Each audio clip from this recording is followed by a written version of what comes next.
Antes de empezar la historia, recuerda suscribirte y dejar tu like. Cuando lleguemos a 1000 suscriptores habrá un vídeo especial.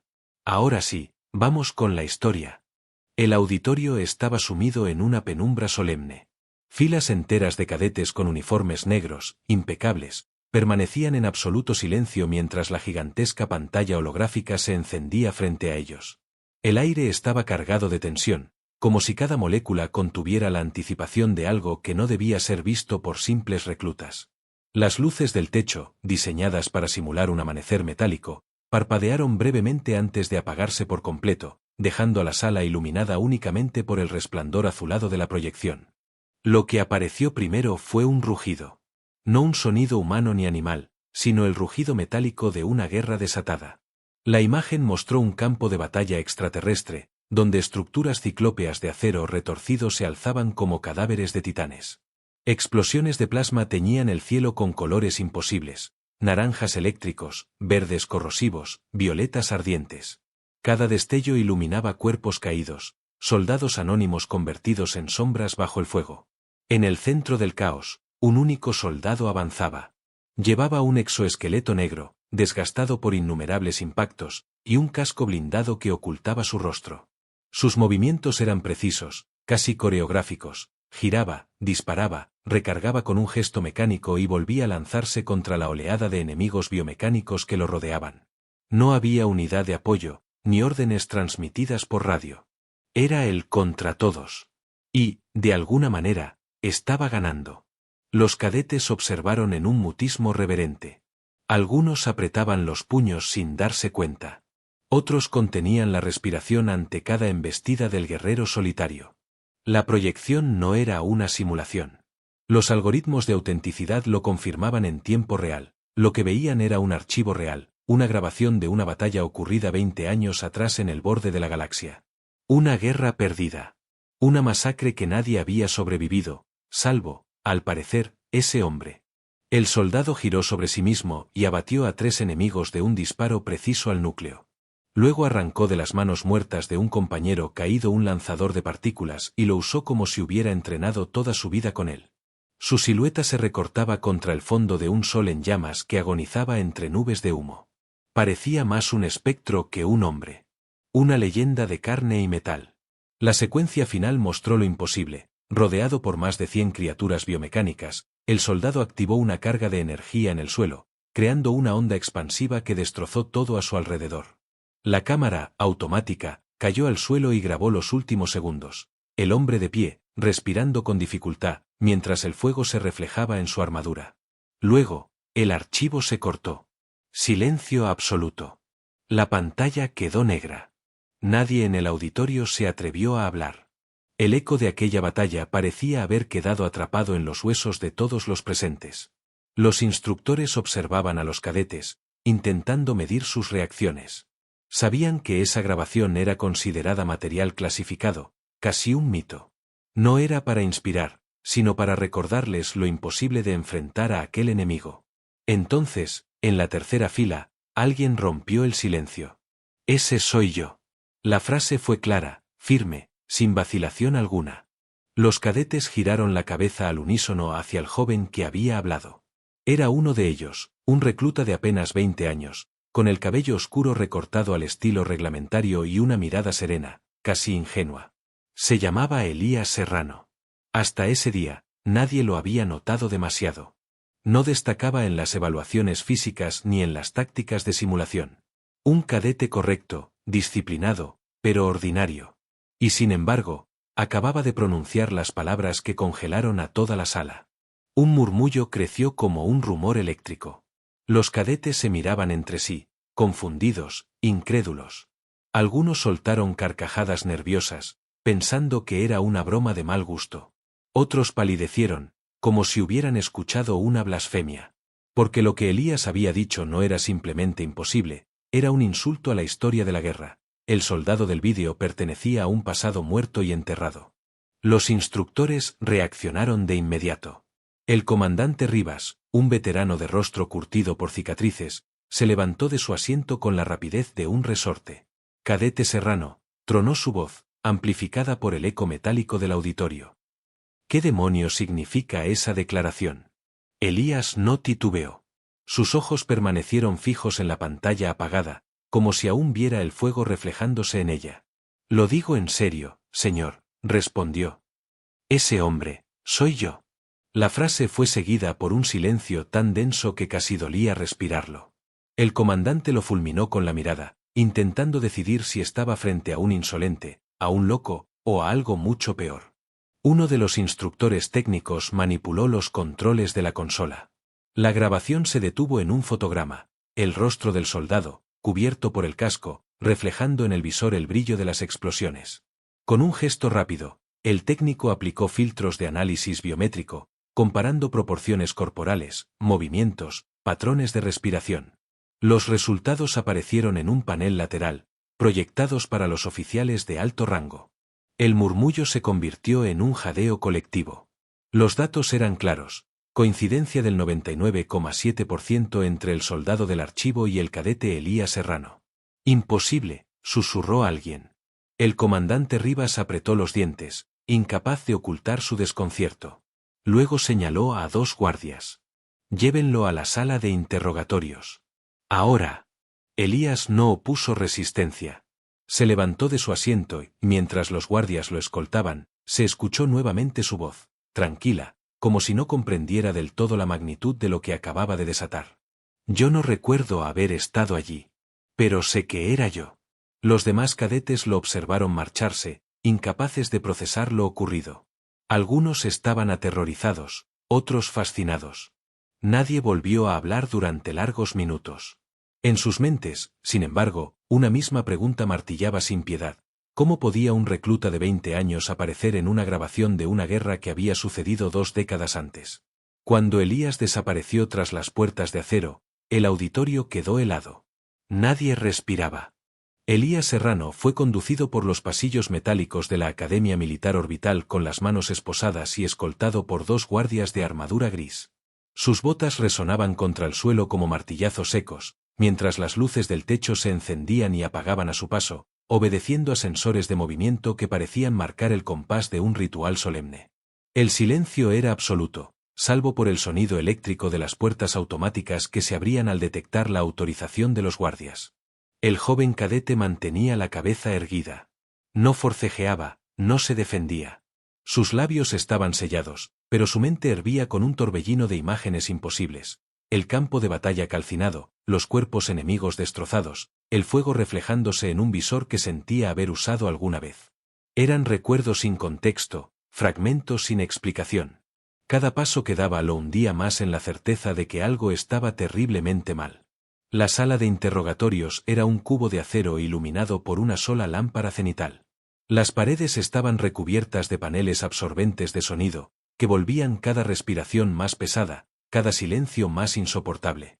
Lo sentaron en una silla fija al suelo, frente a una mesa metálica donde 3 oficiales lo esperaban. El comandante Rivas estaba en el centro, con su ceño fruncido como un cuchillo. A su izquierda, la doctora Lucía Ferrer, psicóloga militar de renombre en la flota. A la derecha, un analista de datos, el capitán Varela, experto en archivos bélicos y falsificaciones. Rivas golpeó la mesa con los nudillos. Cadete Serrano. Lo que dijo en el auditorio no es una broma. Ese vídeo es material clasificado de la batalla de Arcanis. Ningún ser humano sobrevivió. Ninguno. Y ahora usted afirma ser el hombre que todos vimos allí. ¿Tiene idea de lo que implica? Elías lo miró directamente a los ojos. Su voz, aunque tranquila, llevaba un matiz de desconcierto sincero. No estoy mintiendo, señor. No recuerdo cómo, pero sé que era yo. Mis movimientos, mis reacciones, esa respiración al final, era mía. La doctora Ferrer tomó la palabra. Sus ojos oscuros lo estudiaban con una mezcla de curiosidad científica y cautela maternal. Elías, lo que viste pudo haberte inducido un recuerdo falso. Es común que la mente intente asociar imágenes impactantes con la propia identidad. Quiero que me digas, sin presión, ¿has tenido sueños o visiones relacionadas con guerras pasadas? El cadete cerró los ojos un instante. El silencio se volvió insoportable. Luego asintió. Sí. Desde que ingresé a la academia, Sueño con un sol en llamas y con enemigos que me rodean. Siempre me despierto empapado en sudor. Pensé que eran simples pesadillas, pero ahora sé que eran memorias. El capitán Varela intervino con voz seca. Eso no es posible. El archivo fue autenticado con 10 protocolos distintos. La batalla ocurrió hace 20 años. Usted apenas tiene 20. Ni siquiera había nacido. Elías alzó la mirada hacia él. Sus labios temblaron al pronunciar lo que todos temían. ¿Y si nací antes de lo que me dijeron? El comandante Rivas apretó los dientes. La posibilidad era absurda, pero la certeza con la que el cadete hablaba lo descolocaba. Golpeó un botón en la mesa y una pantalla holográfica se desplegó, mostrando el análisis biométrico. Las proporciones óseas, la forma de la marcha, la cadencia respiratoria, todo coincidía casi al 100%. Esto no puede ser un error, gruñó Varela, revisando los datos. Ni siquiera la mejor falsificación podría engañar a los algoritmos de comparación genética. La doctora Ferrer inclinó la cabeza hacia Elías. ¿Sabes algo sobre tus orígenes? ¿Dónde naciste realmente? En la colonia de Atlas IV, respondió él, sin dudar. Eso me dijeron mis padres adoptivos. Nunca conocí a mis verdaderos progenitores. Un silencio gélido se apoderó de la sala.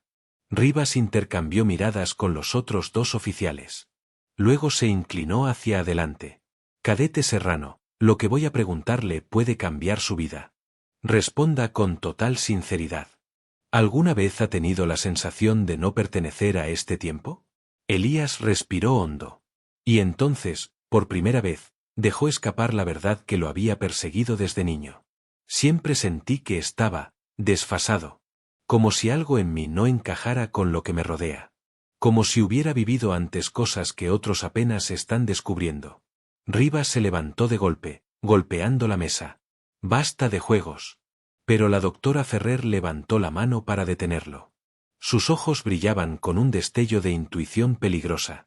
Comandante, si este joven dice la verdad, podríamos estar frente a un fenómeno único. Tal vez un deslizamiento temporal. O algo más oscuro, un proyecto de replicación genética. Recuerde los rumores sobre el programa Centinela. El nombre resonó en el aire como un disparo. Elías frunció el ceño. ¿Qué es el programa Centinela? Nadie respondió al principio. Rivas caminó por la sala, con el rostro endurecido, y finalmente habló. Un proyecto cancelado hace décadas. Buscaban crear soldados perfectos a partir de material genético recuperado de héroes caídos. Nunca funcionó. Los pocos intentos resultaron inestables, o mortales. Oficialmente, fue enterrado. La doctora Ferrer lo observó en silencio. Su intuición le decía que Elías era la prueba viviente de que el proyecto jamás fue realmente abandonado. El capitán Varela activó otro archivo en la pantalla. Aparecieron imágenes borrosas de laboratorios destruidos, informes tachados, registros incompletos. Pero entre las sombras de datos censurados, una palabra se repetía: Serrano. Elías sintió un escalofrío recorrerle la espalda. ¿Mi apellido? Exacto, dijo Varela, con voz baja. El nombre aparece en documentos de hace más de 20 años. Eso significaría que, de algún modo, tu existencia estuvo planificada mucho antes de tu nacimiento oficial. El silencio volvió a instalarse, más pesado que nunca. Rivas apretó los puños y murmuró como para sí mismo. Si esto es cierto, entonces no estamos entrenando a un cadete. Estamos custodiando a un arma que ni siquiera comprendemos. En ese momento, la alarma roja del edificio retumbó por los pasillos. Un mensaje automático inundó la sala. Alerta de proximidad. Escuadra de reconocimiento biomecánica detectada en el sistema boreal. Todas las unidades a estado de preparación 1. Los tres oficiales intercambiaron miradas cargadas de tensión. La doctora Ferrer fue la primera en romper el silencio. La historia se repite. Los mismos enemigos están regresando. Y tal vez, este muchacho sea la clave. Elías, aún esposado, alzó la cabeza hacia ellos. Su voz fue un susurro que erizó la piel de todos. Yo no sé quién soy. Pero si esos monstruos han vuelto, quizá lo descubra en el campo de batalla. Las luces de la sala parpadearon mientras los altavoces seguían repitiendo la alerta. La guerra que todos temían acababa de regresar. Y el archivo imposible ya no era solo un misterio, se había convertido en la única esperanza de supervivencia. Elías Serrano despertó sobresaltado en una celda de observación médica. El techo blanco brillaba con un resplandor artificial que le lastimaba los ojos. Un zumbido constante provenía de los paneles de energía que mantenían la sala aislada del resto de la academia. La primera sensación fue de frío, el sudor helado empapaba su frente y la sábana bajo él estaba húmeda. Había soñado otra vez. Pero no eran simples sueños. Había visto, con absoluta claridad, el instante en que un proyectil enemigo le atravesaba el hombro. Había sentido el dolor, la sangre, el ardor de la carne desgarrándose. Al incorporarse, se palpó el mismo lugar en su propio cuerpo, y allí estaba, una cicatriz antigua, que nunca recordaba haberse hecho. El golpe en la puerta metálica lo sacó de sus pensamientos. Entró la doctora Lucía Ferrer, acompañada de 2 asistentes médicos y un par de drones flotantes que escaneaban todo a su alrededor. Su rostro estaba sereno, pero sus ojos revelaban una mezcla de compasión y un temor cuidadosamente disimulado. «Buenos días, Elías», dijo con suavidad, tomando asiento junto a su cama. «Necesito que hablemos de lo que sueñas». El cadete la miró fijamente, con la respiración entrecortada. «No son sueños, doctora. Son recuerdos. Siento el peso del arma en mis manos, el retroceso, el olor a ozono quemado tras cada disparo. ¿Cómo podría inventar algo así?». Ella inclinó la cabeza, tomando notas en una tableta luminosa. «Tal vez tu mente está reconstruyendo imágenes a partir del vídeo. Una sugestión poderosa». Elías negó con fuerza. «No. Anoche vi un pasillo de metal corroído, con símbolos extraños en las paredes. Nunca apareció en el archivo. Y lo peor, sabía exactamente dónde estaba cada giro, cada esquina. Era como volver a casa». La doctora lo observó en silencio. Luego suspiró, como si hubiera tomado una decisión peligrosa. «Hay algo que debes saber. Y aunque mi deber es mantenerlo clasificado, creo que mereces la verdad». Con un gesto, ordenó a los drones sellar la sala en un protocolo de privacidad absoluta. Las luces se volvieron azules. Entonces, Lucía bajó la voz. «Hace 21 años, un equipo secreto de la flota trabajaba en el programa Centinela. Buscaban replicar a los soldados más letales de la historia, aquellos que habían demostrado habilidades sobrehumanas en combate. El proyecto oficial fue cancelado, pero algunos laboratorios continuaron en secreto. Crearon embriones a partir de material genético recuperado de cadáveres en los campos de batalla. Tú eres uno de esos experimentos». Elías sintió que el aire se le escapaba de los pulmones. «¿Me está diciendo que no soy humano?». «Eres humano», respondió ella con firmeza, «pero también eres un eco de otro. Una copia genética, tal vez mejorada, de un soldado que realmente existió. El mismo que viste en el vídeo». El silencio cayó como un martillo. Elías apretó los puños, temblando de rabia. «Entonces toda mi vida fue una mentira. Mis padres adoptivos, mi fecha de nacimiento, mi identidad, todo fabricado». La doctora bajó la mirada. «No lo sé con certeza. Pero sí sé que hay registros ocultos con tu apellido vinculados a Centinela. Y sé que, si la Academia lo descubre en su totalidad, te usarán como un arma desechable». Un estruendo metálico sacudió la celda. Una compuerta lateral se abrió y entró el comandante Rivas, con expresión endurecida. 2 guardias armados lo escoltaban. «Doctora, su tiempo ha terminado. El alto mando quiere a este cadete en la sala de simulación de combate inmediatamente». Lucía se levantó con rabia contenida. «Es un muchacho, no un experimento de laboratorio». Rivas la miró con frialdad. «Es ambas cosas. Y si tiene dentro lo que creemos, lo averiguaremos ahora». Elías fue escoltado a través de pasillos estrechos hasta una cámara de entrenamiento. El espacio estaba rodeado de pantallas de realidad inmersiva que podían recrear cualquier escenario bélico con precisión absoluta. Lo despojaron de su uniforme y lo vistieron con un traje de sensor gris. En el centro, un rifle de pulsos esperaba sobre un pedestal. El sistema se activó. El entorno cambió a un campo de ruinas ennegrecidas, idéntico al que había visto en sueños. Los cadetes observaban desde cabinas de control externas, mientras oficiales y técnicos tomaban notas. Elías se quedó inmóvil, mirando el horizonte llameante. Sus manos temblaban, hasta que tocaron el arma. En ese instante, algo se encendió en su interior, un instinto antiguo, una memoria muscular que no le pertenecía y, sin embargo, dominaba cada uno de sus nervios. El simulacro comenzó. Enemigos biomecánicos emergieron de las sombras, con movimientos rápidos y metálicos. Elías reaccionó sin pensar. Avanzó en zigzag, disparó con precisión quirúrgica, aprovechó cada cobertura natural. El auditorio que lo observaba contuvo la respiración. Nadie había entrenado así. Nadie se movía como él. Era idéntico al soldado del archivo. Cuando terminó la simulación, el campo estaba sembrado de cadáveres virtuales. Elías jadeaba, cubierto de sudor, con el rifle aún humeante. Su mirada estaba perdida, como si todavía oyera los ecos de disparos reales. Los oficiales intercambiaron miradas cargadas de asombro y temor. Rivas murmuró apenas audible: «Es él». Esa noche, encerrado en sus aposentos, Elías examinó su cuerpo frente a un espejo. Bajo la luz blanca, recorrió con los dedos las cicatrices que habían aparecido con el tiempo. Una en el hombro, otra en el abdomen, otra cerca del muslo. Ninguna coincidía con heridas que recordara haber sufrido. Y en ese instante, una idea peligrosa brotó en su mente. Esas cicatrices eran pruebas de batallas que no había librado en esta vida, pero que tal vez pertenecían a su otra existencia. El zumbido de su puerta interrumpió sus pensamientos. Al abrirse, apareció una figura encapuchada. Era un agente de inteligencia secreta, con uniforme sin insignias. Sus ojos brillaban como espejos bajo la penumbra. «Elías Serrano», susurró. «Si quieres saber la verdad completa, sígueme». El joven dudó un instante, pero la necesidad de respuestas lo empujó. Caminó tras ella por pasillos ocultos, hasta una compuerta sellada que descendía a los niveles más profundos de la academia.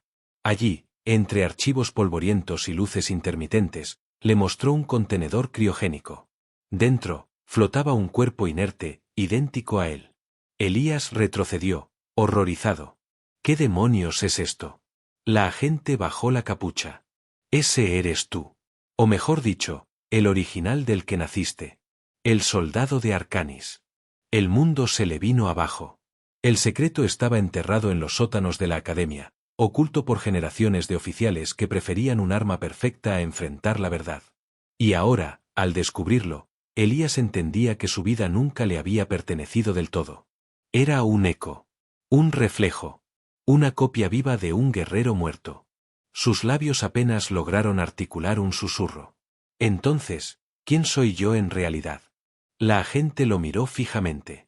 Eres la pregunta que nadie quiere responder. Y tal vez, la única esperanza contra la guerra que acaba de volver. Las alarmas de la academia no dejaban de sonar. Un zumbido grave se mezclaba con luces rojas intermitentes que bañaban los pasillos como si la propia estación orbital estuviera sangrando. Elías, todavía con el impacto de haber visto su propio original en aquella cápsula criogénica, fue conducido sin explicaciones hasta el hangar principal. Soldados corrían de un lado a otro, los pilotos se colocaban cascos y los técnicos ajustaban los motores de las naves de combate.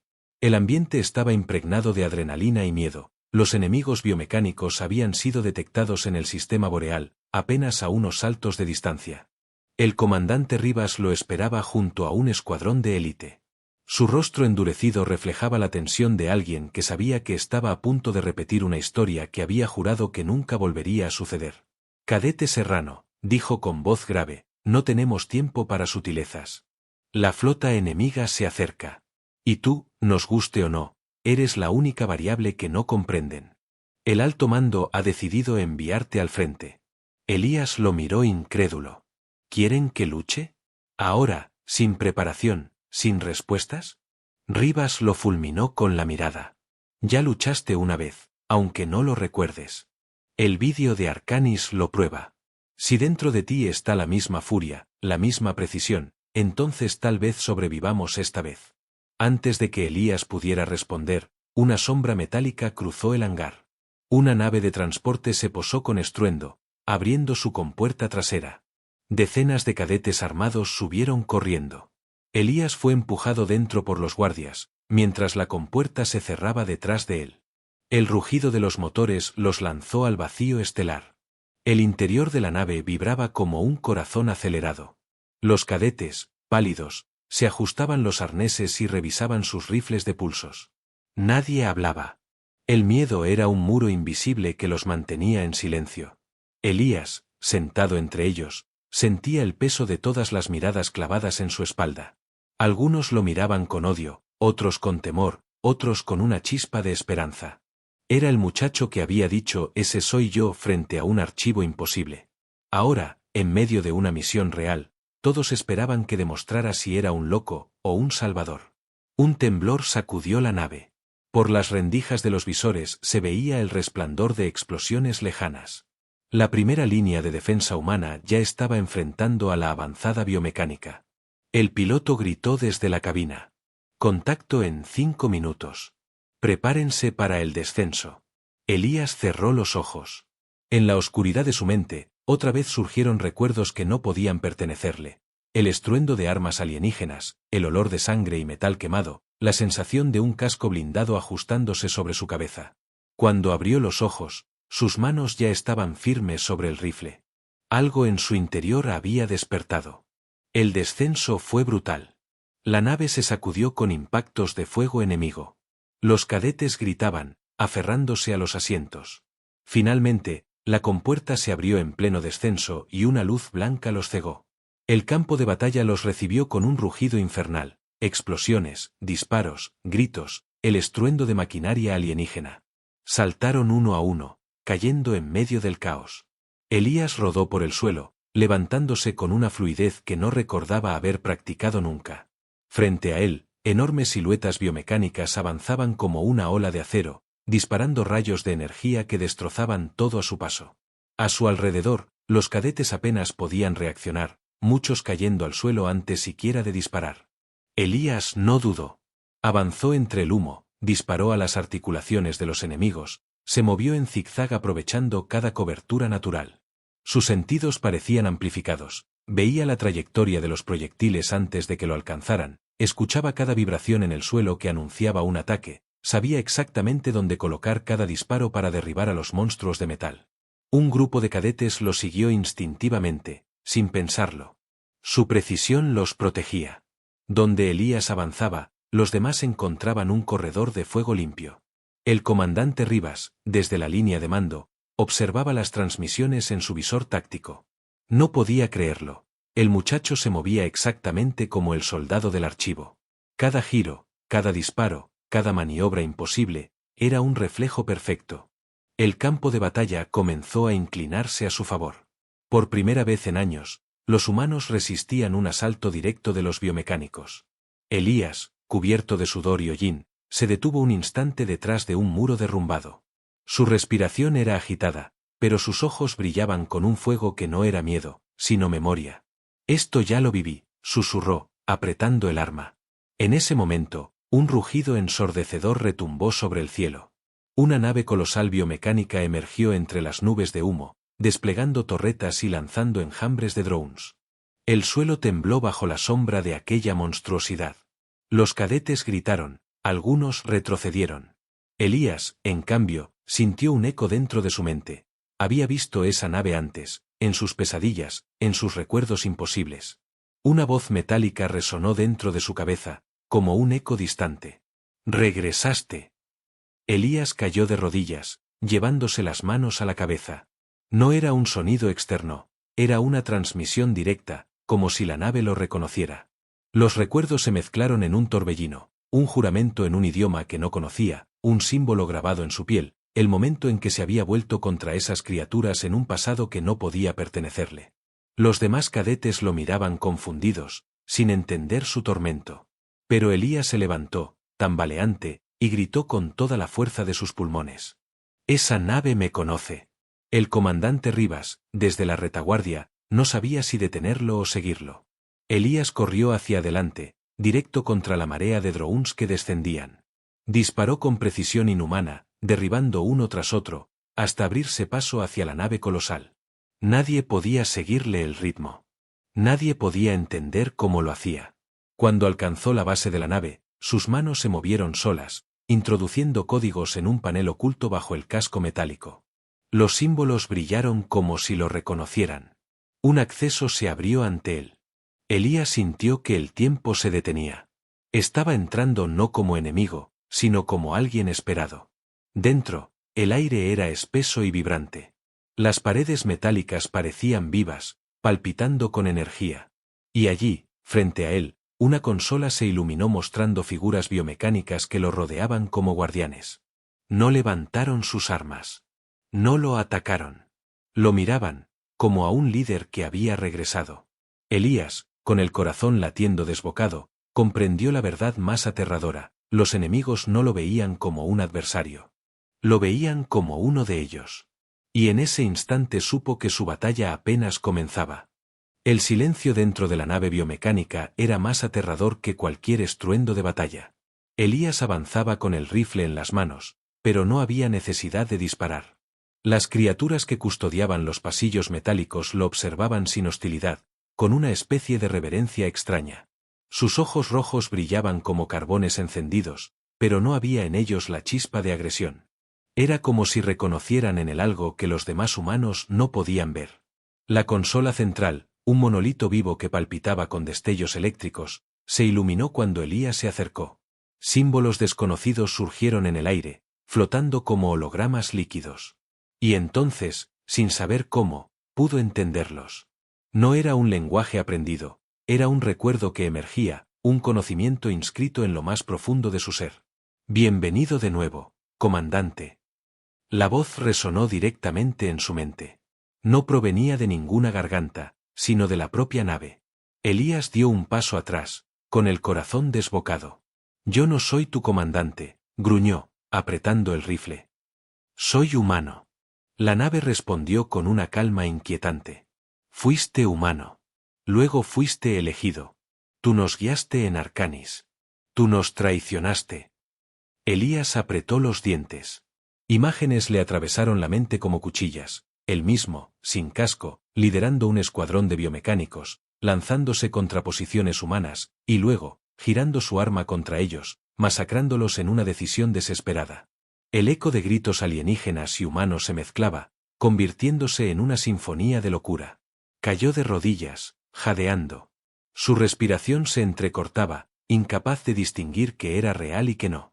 Había jurado que era un soldado humano, pero las memorias que lo desgarraban mostraban otra verdad. En algún momento, había luchado al lado de los mismos monstruos que ahora devastaban sistemas enteros. Una figura biomecánica se adelantó, más alta y ornamentada que las demás. Su cuerpo estaba cubierto de placas negras con runas incandescentes. Se inclinó ligeramente ante Elías. Nos abandonaste, pero tu código nunca murió, dijo en un castellano roto, como si las palabras humanas le resultaran ajenas. Te clonaron, te dividieron, pero tu esencia siempre nos pertenecerá. Elías se levantó tambaleante. El rifle pesaba como un mundo en sus manos. No les pertenezco. No ahora. El comandante biomecánico inclinó la cabeza. Entonces deberás elegir. Los humanos te temerán cuando sepan lo que eres. Y nosotros te recordamos como nuestro. No hay camino sin precio. Mientras tanto, en la superficie del planeta boreal, el comandante Rivas observaba las transmisiones con desesperación. Los drones de reconocimiento mostraban que Elías había entrado en la nave enemiga y que, inexplicablemente, seguía vivo. Ningún soldado humano había logrado eso jamás. Rivas comprendía que el muchacho era algo más que un cadete. Y eso lo aterraba. Si sobrevive, el alto mando querrá diseccionarlo, murmuró uno de los oficiales junto a él. Si no sobrevive, todos moriremos con él, respondió Rivas, apretando los dientes. La flota seguía resistiendo como podía, pero el enjambre biomecánico era interminable. Solo el inexplicable acceso de Elías dentro de la nave colosal había detenido parte del ataque, como si los enemigos aguardaran instrucciones que aún no llegaban. En el interior, Elías se acercó otra vez a la consola. El monolito vibraba, mostrándole una serie de rutas estelares, registros de batallas pasadas, y en el centro de todo, su propio rostro, replicado una y otra vez en diferentes cuerpos. Eran clones, versiones de él desplegadas en distintos frentes. Algunos caídos, otros desaparecidos. La verdad era aún más terrible de lo que imaginaba. Él no era un simple eco. Era uno entre decenas de intentos por recrear al comandante perdido. Un dolor profundo lo atravesó. Su identidad se resquebrajaba como vidrio bajo presión. ¿Era Elías Serrano, cadete humano de 20 años? ¿O era el reflejo de un traidor que había luchado para ambos bandos? La voz de la nave lo envolvió como un manto oscuro. Eres ambos. Y ninguno. El precio de tu verdad será elegir a quien traicionar esta vez. Elías cerró los ojos. Recordó a sus compañeros cadetes, temblando en la nave de transporte, recordando sus caras jóvenes y asustadas. Recordó a la doctora Ferrer, que había intentado protegerlo. Y también recordó las visiones de sí mismo luchando con furia inhumana, desatando masacres imposibles de olvidar. Se levantó de golpe. Su decisión aún no estaba tomada, pero sabía una cosa, no sería una marioneta ni de humanos ni de biomecánicos. No repetiría el ciclo. Disparó contra la consola. El impacto de energía resonó como un trueno, destrozando símbolos y circuitos vivos. La nave colosal rugió como un animal herido. Los biomecánicos gritaron en coro, lanzándose hacia él. Pero Elías ya se movía, con la agilidad de sus recuerdos prestados, derribando a cada guardián que se interponía. No luchaba por un bando, sino por sí mismo. La nave comenzó a temblar, perdiendo estabilidad. Desde el exterior, Rivas y los demás vieron cómo la estructura colosal se agitaba como un gigante moribundo. Y en medio del caos, una cápsula de escape salió disparada desde uno de los laterales. En su interior, Elías respiraba con dificultad, cubierto de sudor y sangre. Había escapado, pero el eco de aquella verdad seguía martillando en su mente. Los biomecánicos lo consideraban un traidor legendario, y los humanos pronto descubrirían que no era del todo uno de ellos. Su voz, apenas audible, se perdió en el rugido de los motores. El precio de la verdad es que ya no pertenezco a nadie. Cuando la cápsula aterrizó de vuelta en la superficie, los soldados lo rodearon apuntándole con las armas. El comandante Rivas se abrió paso entre ellos, con el rostro endurecido. ¿Qué hiciste ahí dentro, Serrano? La nave enemiga se retiró. ¿Pero por qué diablos te dejaron vivir? Elías lo miró con una mezcla de cansancio y rabia. Porque no saben si sigo siendo suyo. Y ustedes, tampoco lo saben. Rivas lo observó con una intensidad peligrosa. Sabía que aquel muchacho era la clave de todo, pero también una amenaza que podía destruirlos desde dentro. La decisión no tardaría en llegar, o usarlo como arma definitiva, o encerrarlo como un monstruo. Y Elías, en silencio, comprendió que la verdadera batalla sería por su propia identidad. El cielo sobre Boreal ardía en llamas. La retirada de la nave colosal biomecánica había dejado un vacío inquietante. Los enemigos se habían desvanecido en un silencio abrupto, como si hubieran decidido esperar. Los soldados humanos, exhaustos y heridos, no celebraban la victoria. Sabían que no era un triunfo, sino apenas una pausa. Una tregua impuesta por algo que no comprendían. En el centro del campamento improvisado, Elías Serrano permanecía aislado, vigilado por una docena de guardias que no le quitaban los ojos de encima. Su uniforme estaba rasgado, su cuerpo cubierto de cicatrices y hollín, y su mirada perdida entre las brasas que consumían el horizonte. El comandante Rivas lo observaba desde lejos, con el ceño fruncido. No podía decidir si aquel muchacho era un héroe, una amenaza o ambas cosas. La doctora Ferrer llegó al campamento esa noche. Se abrió paso entre los soldados y se sentó junto a Elías. El joven levantó apenas la vista, cansado, como si hubiera envejecido 20 años en un solo día. ¿Qué viste dentro de esa nave? Preguntó ella con voz baja. Elías tardó en responder. Finalmente, murmuró. Vi mi rostro repetido. Vi que no soy único.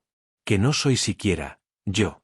Y escuché su voz llamándome comandante. Dicen que los traicioné. Tal vez también traicioné a los humanos. No lo sé. La doctora apoyó una mano en su hombro. Lo que importa no es lo que fuiste, sino lo que decidas ser ahora. Elías la miró, con una chispa de rabia y determinación en los ojos. No quiero ser su arma. Ni la de ustedes. Quiero ser libre. La madrugada siguiente, las alarmas volvieron a sonar. Desde las órbitas exteriores, los sensores detectaron un movimiento masivo, no una flota, sino miles de naves biomecánicas emergiendo en formación. Boreal estaba a punto de ser devorado. El alto mando transmitió un único mensaje: resistan a cualquier costo. Las tropas humanas se desplegaron en posiciones desesperadas. Los cañones orbitales comenzaron a rugir, iluminando el cielo con descargas de energía. Pero todos sabían que era inútil. La magnitud de la invasión superaba cualquier posibilidad de defensa. Era el fin. En medio del caos, Elías fue conducido al centro de mando. Los oficiales lo miraban con desconfianza, pero también con la esperanza desesperada de un ahogado que se aferra a una tabla de madera. Serrano, dijo Rivas, con voz ronca. Esa flota está aquí por ti. Si realmente eres lo que dicen, si tienes alguna forma de detenerlos, hazlo ahora. Elías lo observó en silencio. Dentro de él, las memorias seguían ardiendo, batallas imposibles, decisiones terribles, el eco de una traición que no comprendía. Su mente estaba dividida entre dos mundos, pero su corazón tomó la decisión en un instante. No voy a obedecer ni a ustedes ni a ellos. Voy a escribir mi propio final. Rivas intentó detenerlo, pero Elías ya se dirigía hacia un transporte ligero. Subió a la nave, activó los controles y despegó en dirección a la flota enemiga que se desplegaba como una tormenta metálica en el espacio. Cuando la pequeña nave de Elías se acercó a la formación biomecánica, las enormes moles de acero no dispararon. Abrieron un corredor en silencio, dejándolo avanzar. Como si lo estuvieran esperando. Al final de ese pasillo interestelar, emergió la misma nave colosal que lo había recibido antes. Sus luces palpitaban como un corazón gigantesco. Elías aterrizó en su interior, descendiendo una vez más a aquel pasillo vivo que parecía reconocerlo. La consola central volvió a encenderse, proyectando hologramas de batallas pasadas, y en todos ellos su silueta aparecía como figura central. Pero esta vez, algo cambió. Apareció un nuevo archivo. Un clip recién grabado. Elías vio con horror cómo la imagen mostraba exactamente lo que estaba ocurriendo. Él, descendiendo de la nave, caminando hacia la consola. Era el presente, capturado y archivado en tiempo real, como si la historia ya estuviera escrita antes de suceder. Su respiración se agitó. La nave habló en su mente. Eres nuestro pasado. Eres nuestro presente. Y serás nuestro futuro. Tu ciclo nunca termina. Elías apretó los puños. No. Eso termina hoy. Con una furia nacida no de recuerdos prestados, sino de su propia voluntad, Elías arrancó los cables vivos de la consola y los incrustó en su traje de combate. La energía biomecánica recorrió su cuerpo como fuego líquido, quemando cada nervio, cada célula. Sintió que se rompía por dentro, pero también que se encendía como un sol. Sus ojos brillaron con una luz imposible. La flota enemiga, conectada a la nave colosal, recibió la señal. Durante un instante eterno, todos los gigantes de acero quedaron inmóviles, como estatuas en medio del vacío. Luego, con un rugido desgarrador, comenzaron a desmoronarse, uno por uno, explotando en silencio en la negrura del espacio. Elías había tomado el control de la mente colectiva, y la estaba destruyendo desde adentro. Los humanos, observando desde Boreal, vieron el espectáculo imposible, miles de naves biomecánicas ardiendo como estrellas fugaces. El comandante Rivas, incrédulo, apenas logró susurrar. Lo hizo. Dentro de la nave colosal, Elías gritaba de dolor. La energía lo estaba consumiendo. Su cuerpo se deshacía, pero su mente se mantenía firme en un solo pensamiento: no pertenezco a nadie, salvo a mí mismo. Cuando la última nave enemiga explotó, el silencio del espacio fue absoluto. La consola colapsó, y con ella, la nave entera. En los últimos segundos, Elías apenas alcanzó a murmurar: «Soy libre». Y todo estalló en una luz blanca. Semanas después, en la Academia Militar Orbital, un auditorio lleno de cadetes observaba un nuevo archivo de batalla proyectado en la pantalla holográfica. Mostraba a Elías Serrano, solo, frente a una flota imposible, sacrificándose para destruirla desde adentro. La grabación terminaba con su figura envuelta en luz, antes de desvanecerse para siempre. El silencio reinó en la sala, como había ocurrido 20 años antes con el clip de Arcanis. Los cadetes contenían la respiración, atrapados por el eco de aquel sacrificio. Y entonces, en la última fila, una voz joven rompió el silencio. «Ese soy yo». Todos dejaron de respirar. El ciclo había comenzado otra vez.